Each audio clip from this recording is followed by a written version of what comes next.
Summer burned on in Maycomb, thick with heat and memory.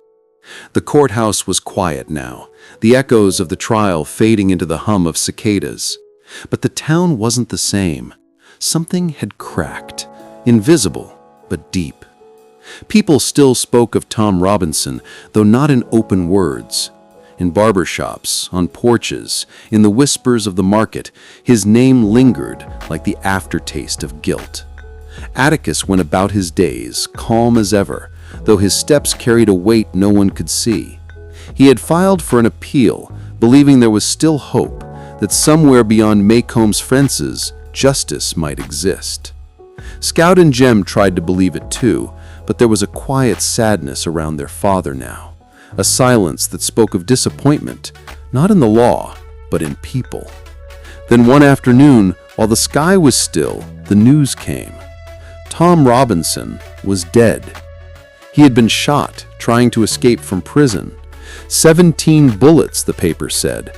17 for a man who couldn't even run fast, whose only crime was trying to reach freedom in a world that had none for him. Atticus received the call at his office. He didn't speak for a long time. Then he stood, put on his hat, and drove out to tell Tom's wife himself. When he reached her small house at the edge of the fields, she was hanging laundry, white sheets fluttering in the sun. She saw his car, saw his face, and understood before he spoke. The cry that followed tore through the still afternoon, a sound that carried across the fields, through the trees, into the heart of Maycomb itself. That night, the town talked again. Some said it was his own fault, others said it was a shame. But no one asked why a man would risk his life for a few seconds of open sky. Atticus sat on the porch, the light from his lamp falling over his hands. Jem sat beside him, silent. Scout leaned against his shoulder, her mind full of questions she couldn't yet ask. Finally, Jem spoke, his voice small, trembling. "It's not fair." Atticus didn't answer right away. He watched the stars flicker above the trees, as if searching words among them. "No," he said softly, "it's not." In the weeks that followed, life in Maycomb went on as if nothing had happened. The courthouse filled with new cases, the gossip turned to other things, but the Finches couldn't forget. Tom's death wasn't just the end of one man's story, it was the end of belief in something larger. For Jem, it shattered his idea of justice.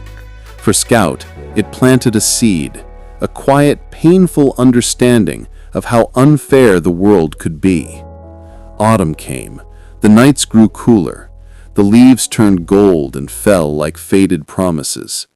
Sometimes, Scout would see her father sitting alone on the porch, the newspaper folded beside him, his face calm, but his eyes distant, as if he were still standing in that courtroom, still speaking to a jury that would never hear him.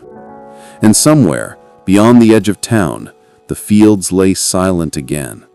No one remembered the man who had picked cotton there, who had worked with one good arm and a heart full of hope. But in the Finch household, his name remained, not as a wound, but as a truth.